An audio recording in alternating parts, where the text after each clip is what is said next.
it is something that our grandparents, our great grandparents, the people who came before us, they never had to really deal with this stuff. They didn't have all of those options. What they saw was what was in their community, where the houses that their friends were in. That's what they saw when they went to different properties.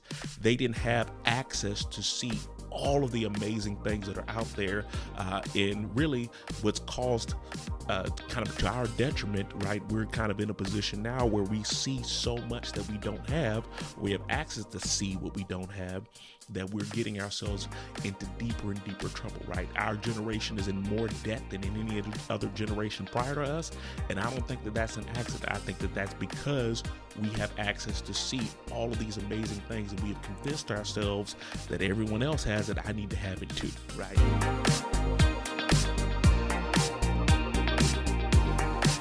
Welcome to the Home Goals Podcast, the ultimate guide for turning your home goals into a reality. I'm your host, Derek Thornton. Join us as we navigate the twists and turns of obtaining a home. We'll be offering expert tips, helping you avoid pitfalls, and championing your journey towards that cherished place to call home. In this week's episode, we'll be discussing how pop culture shapes our home goals.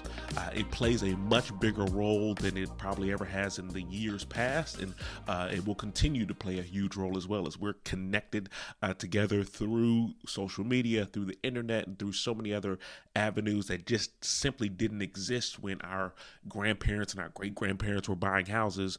A lot of those things we're seeing in real time, right? It used to be the only time you really saw what other households looked like outside of your own community was when you turned on the television set and you watched a show, and it was usually only a few shows to pick from to even see that. But nowadays, you were just inundated with all of these different examples of how other people are living, what their houses look like, and you're seeing it on a constant scale that you have never seen before. And you also have websites like Zillow, like Realtor.com, like Homes.com, where you're constantly being able to view any and everyone's house right from the comfort of your own home, right? That wasn't the case a lot of times in the past. And so now you have another opportunity to compare and contrast to what else is out there and what you're looking for in a home. And so obviously it's going to have a very real impact on what people come to expect when they're viewing home and what their goals are for the property that they want for themselves.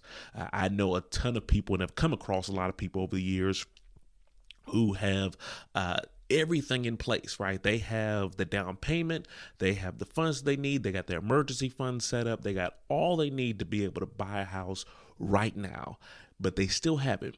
And when you dig a little deeper and ask them more about why they haven't moved forward in purchasing a home, you come to realize very quickly that a lot of times it's not because they can't, it's because the house that they can currently afford, the house that is in their current price range, doesn't live up to a certain standard, or it doesn't kind of help portray the image that they're trying to put out there as well. And so they are kind of just waiting in the weeds, trying to save up more money to get something that is a little bit more impressive, when that's not necessarily the ultimate goal, or that shouldn't be the main goal in this process.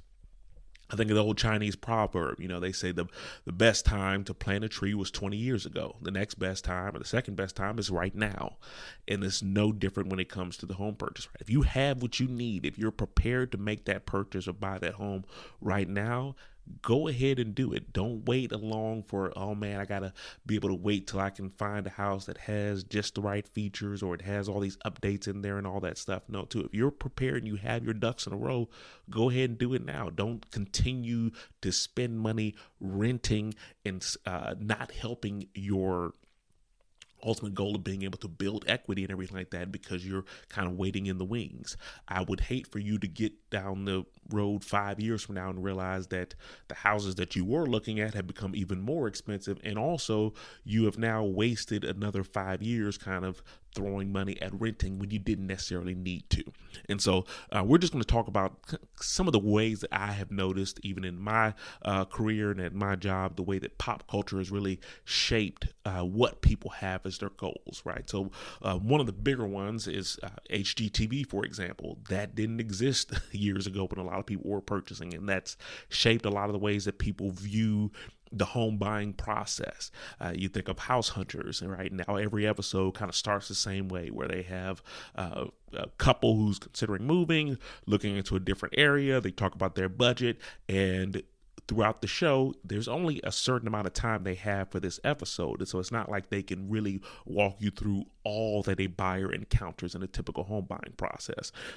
Right? If I did a realistic show on what actually happens, there's no way I could fit it into 30 minutes or even an hour. There's far too much that goes into that process. One of the biggest things or misconceptions about it is the whole 3-house rule, right? Where you just kind of narrow it down to 3 houses, and that's what you have to pick from.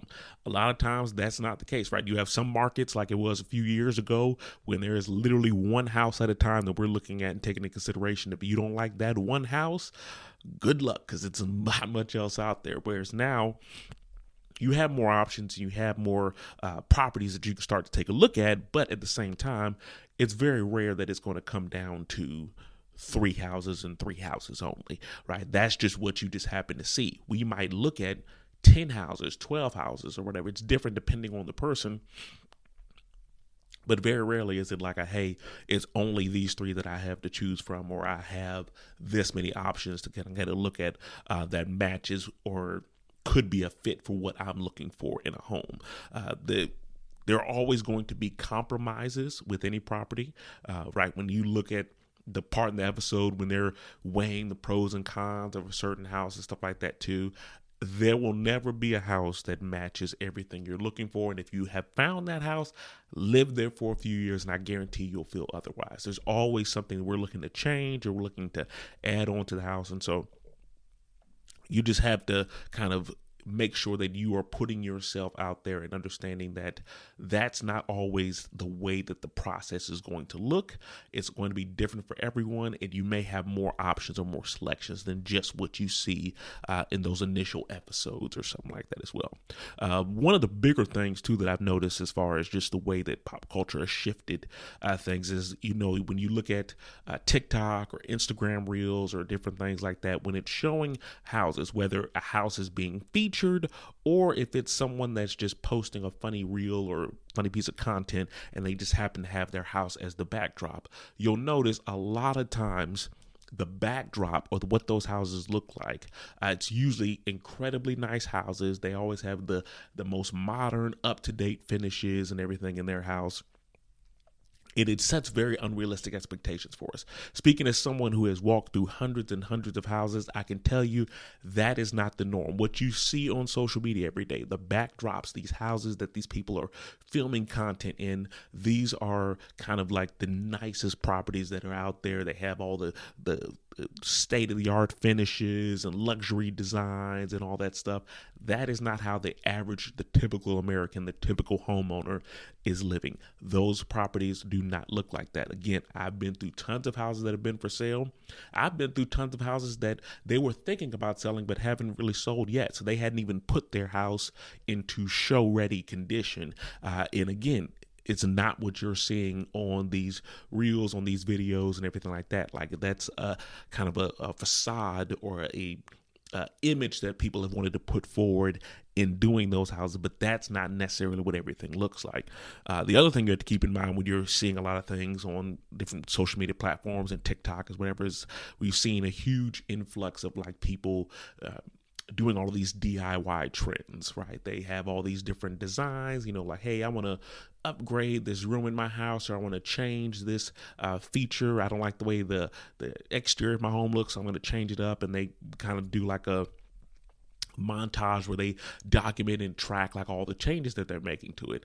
And one of the things that is a danger, or one of the things that I see that could be wrong with that, is a lot of times they're showing either just them doing the work, or if there are other contractors and things that come in to help with that, they don't necessarily show that part of the process, right? A lot of times it's just them making whatever that upgrade or that update may be.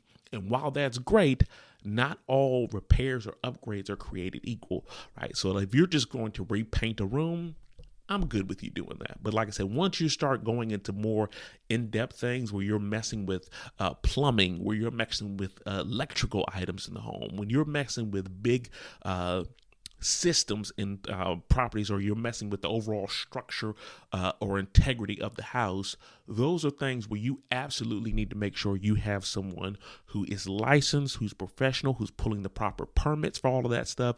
Again, that's not the appealing or entertaining part of the process that anyone wants to show in a video, but it's something that needs to be discussed, because I don't want people to get into houses thinking, oh man, I saw this really cool thing on TikTok, I want to change this room or change the feature of how this looks.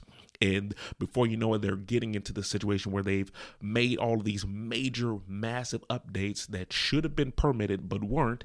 And now they have essentially hurt the resale value of their house, right? They've made it a lot more difficult for them to be able to get insurance on the property. If anything goes wrong, they can really put themselves in a hole or really put themselves in some damage, right? And so don't just get caught up in the, oh man, if they did this, if they made it happen and they don't have a general contractor's license, I should be able to do it too.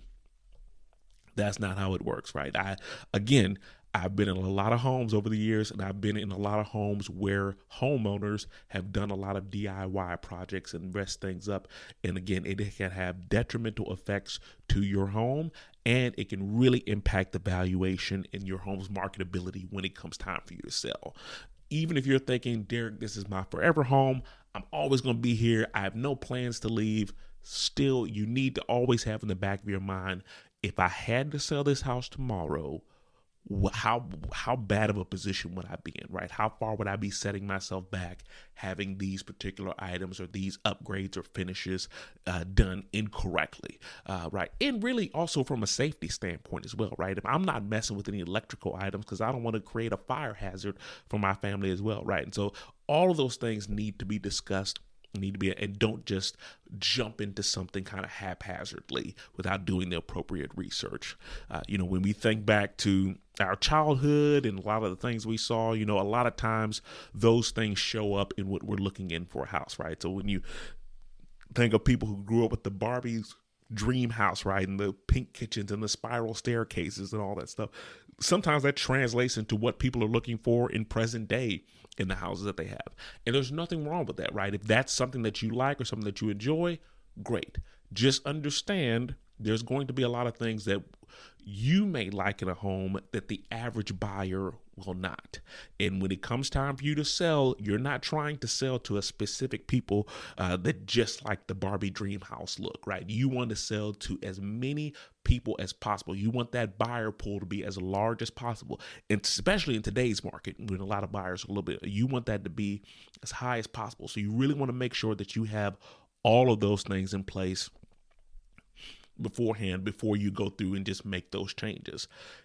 When you're making them, ask yourself, would I be okay changing this back after the fact? Or even when I have the possibility to change it back, like how expensive or costly would that be? Because remember, I'm trying to appeal to the largest pool of buyers that are out there.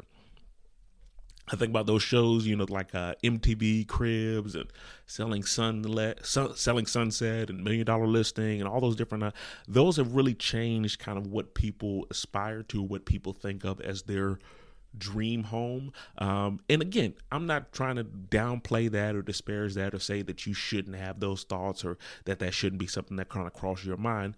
I just want you to kind of have a realistic expectation. Right, like I said, I think about the famous song, more money, more problems. It's the same thing with the house, right? When you think about those features, you want that nice wine cellar or that massive walk-in closet and stuff too. There's nothing wrong with those things, but you have to understand going into it, the more nice features, the more different things that you have going throughout that house, these are all things that have the potential or the possibility to break down at some point.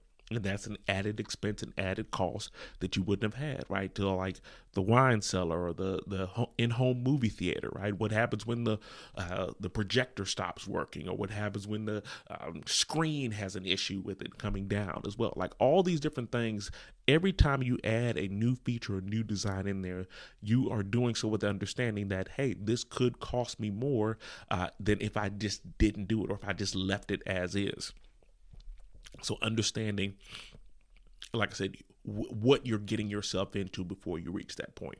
I would love to, I know they'll never do this, but when I think back to those shows, like the where they renovated a house or something like that too. I would love to know what it was like once those sellers actually went back to sell the home, right? And how many of those upgrades or those repairs or updates that they just absolutely loved, how many of them actually equated to real valuation with their home, right?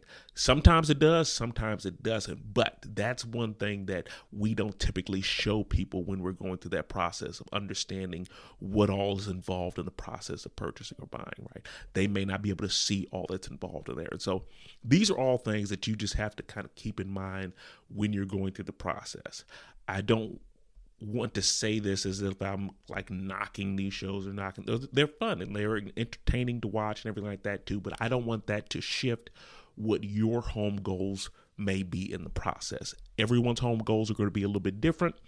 You want to make sure that your home goals are practical for what you need, not necessarily for what looks nice or what may be appealing to others, but what you actually need in that home. So I hope that that's helpful for you all. I wanted to have an episode to just talk through that and kind of go through it because, again, it is something that our grandparents, our great-grandparents, the people who came before us, they never had to really deal with this stuff. They didn't have all of those options. What they saw was what was in their community, where the houses that their friends were in. That's what they saw when they went to different properties. They didn't have access to see all of the amazing things that are out there, and really what's caused kind of to our detriment, right? We're kind of in a position now where we see so much that we don't have. We have access to see what we don't have, that we're getting ourselves into deeper and deeper trouble, right? Our generation is in more debt than in any other generation prior to us. And I don't think that that's an accident. I think that that's because we have access to see all of these amazing things and we have convinced ourselves that everyone else has it. I need to have it too, right? And so I don't want you to get caught up in that. Stay focused on what's most important, what the ultimate goal is, and getting yourself in that home. So I hope that that's helpful for you all. Have a wonderful, wonderful day. I'll talk to you next week.